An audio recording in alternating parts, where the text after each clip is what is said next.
Halo, selamat pagi anak-anak. Apa kabarnya semua? Semoga kalian semua selalu dalam keadaan sehat ya. Nah, pada pagi hari ini kita sudah memasuki tema 4, subtema kedua, pembelajaran 4, 5, dan 6. Sebelum mulai pembelajaran, alangkah baiknya kalian awali dengan berdoa terlebih dahulu. Dan jangan lupa persiapkan juga buku cetak tema 4 dan buku LKS tema 4. Jika nanti ada hal-hal yang dirasa penting, silahkan kalian catat di buku catatan tematik kalian ya. Jika sudah, yuk sama-sama kita simak video pembelajaran yang berikut ini.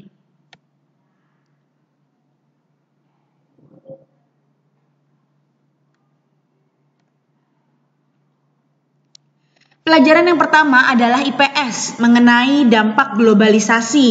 Yang pertama, dengan majunya teknologi komunikasi dan informasi serta transportasi, globalisasi saat ini telah menyebar ke seluruh penjuru tanah air, bahkan menyebar ke seluruh dunia. Kedua, globalisasi terjadi di muka bumi ini disebabkan oleh perkembangan dan kemajuan dari ilmu pengetahuan dan teknologi yang tanpa batas. Ketiga, globalisasi yang terjadi di Indonesia memunculkan dua pihak yang setuju dan yang menolak globalisasi. Keempat, pihak-pihak yang menolak globalisasi menganggap bahwa globalisasi lebih banyak membawa dampak negatif daripada memberikan dampak positifnya. Kelima, berikut ini merupakan contoh dampak positif dan dampak negatif dari globalisasi.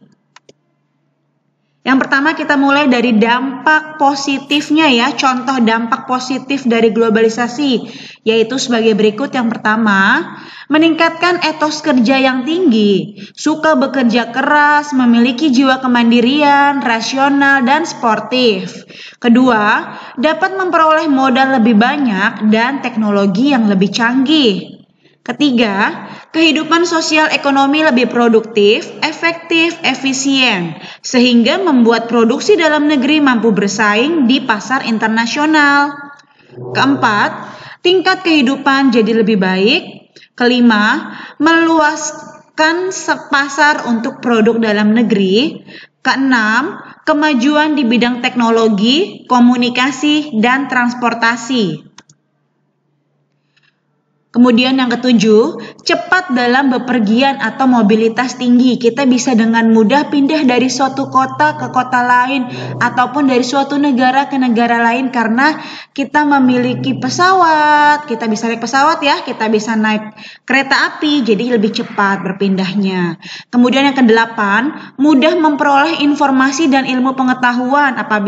Apalagi saat-saat seperti ini ya, kita bisa mendapatkan pengetahuan, informasi, belajar itu melalui internet.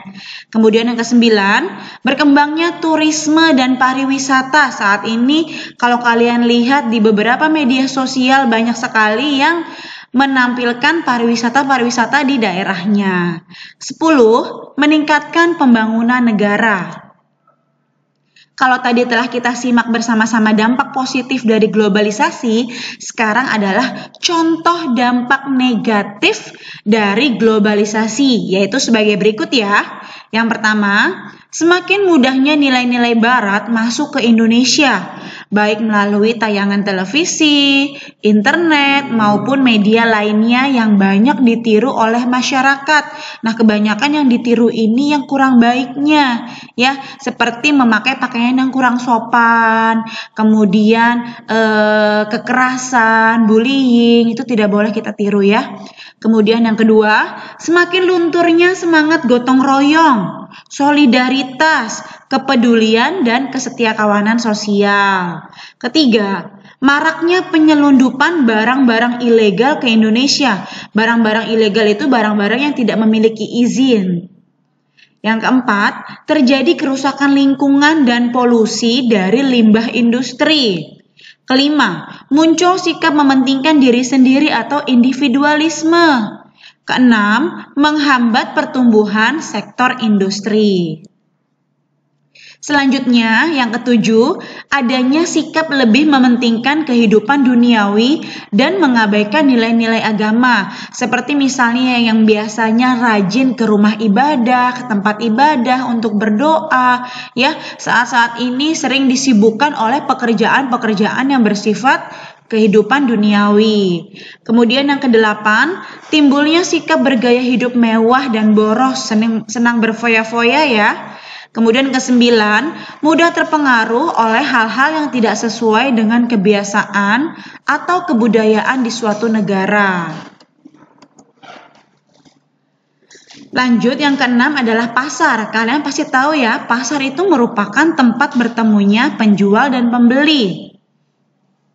Ada pasar tradisional dan ada pula pasar modern atau swalayan. Berikut ini adalah kelebihan pasar tradisional.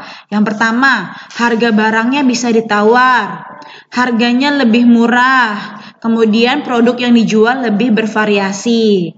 Selanjutnya ada kekurangannya, kekurangan pasar tradisional. Yang pertama, tempatnya agak kotor, bau, terkadang becek apabila hujan. Kemudian keamanan dan kenyamanannya pun kurang terjaga. Semisal kadang ada copet, ada pengamen, ada pengemis, jadi kita kurang nyaman ya. Kemudian di sini ada kelebihan pasar modern. Kelebihan pasar modern yang pertama, tempatnya bersih, nyaman, sejuk karena menggunakan pendingin ruangan atau AC. Bersih karena ada pramuniaganya yang membersihkan ya. Kemudian yang kedua, penataan barang-barangnya lebih menarik. Jadi sudah disusun sedemikian rupa. Bagian sini makanan-makanan semua, sebelah sini persabun-sabunan ya. Kemudian kelebihan pasar modern terkadang juga dilengkapi sarana permainan dan hiburan. 11. Ada kekurangan pasar modern. Yang pertama, harga barangnya tidak bisa ditawar, sudah harga barcode ya, sudah pas, tidak boleh ditawar lagi. Kemudian terkadang harganya juga jauh lebih mahal dibandingkan di pasar tradisional.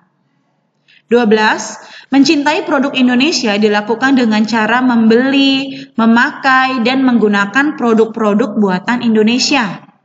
13. Penggunaan produk dalam negeri dari sisi ekonomi akan mendongkrak produksi dan pendapatan per kapita. 14. Kenaikan kapasitas produksi akan memberikan dampak positif pada peningkatan pendapatan dan pembukaan lapangan kerja. Masih pelajaran IPS tentang Gerakan Nasional Keluarga Indonesia yang Bebas Narkoba.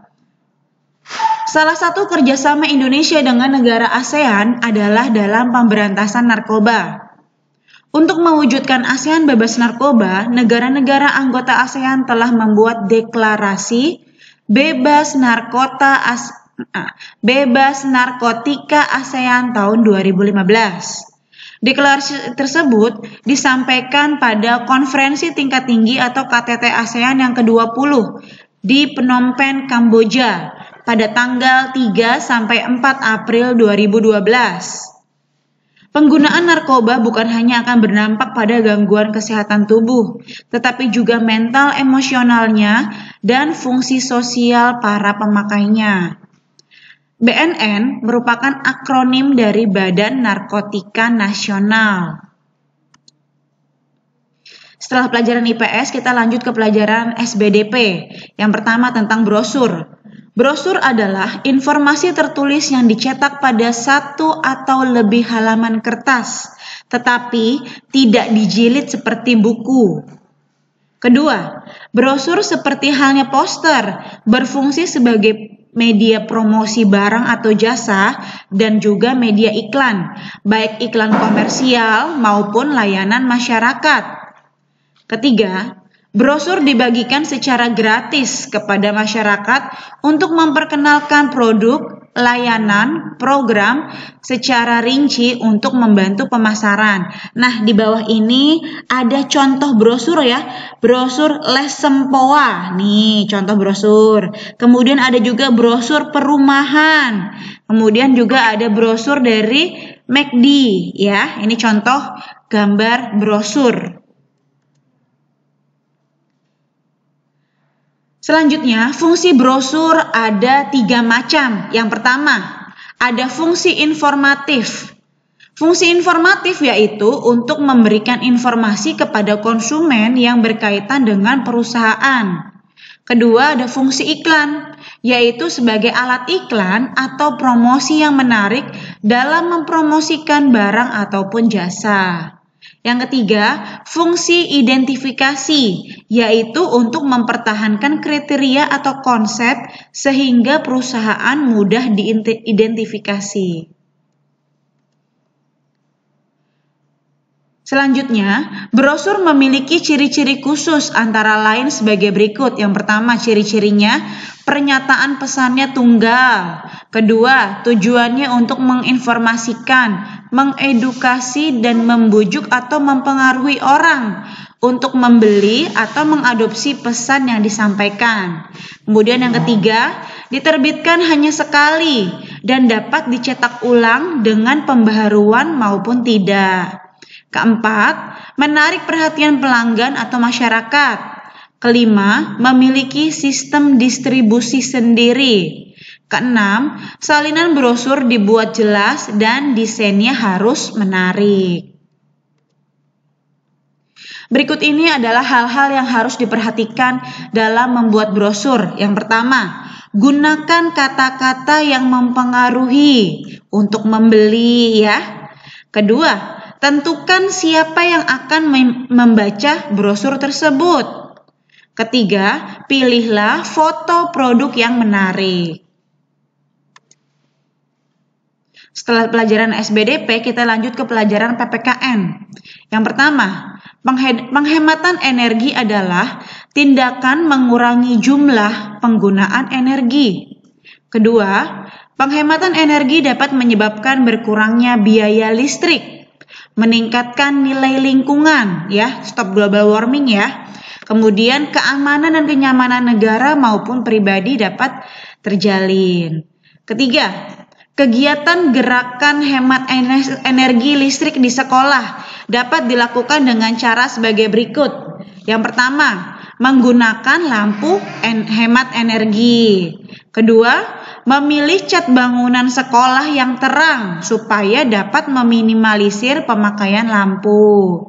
Ketiga, memberi ventilasi yang cukup di setiap ruangan agar cahaya bisa masuk dan terjadi pertukaran udara. Yang keempat, membuat poster hemat energi. Nah, itu tadi adalah contoh kegiatan gerakan hemat energi listrik di sekolah. Baik anak-anakku sekalian, baru saja telah kalian simak bersama-sama video pembelajaran pada pagi hari ini. Semoga kalian bisa dipahamkan atas penjelasan Miss Novi pada hari ini. Jangan lupa tetap semangat belajar dan jaga kondisi tubuh supaya tetap sehat. Sampai jumpa lagi di video pembelajaran berikutnya.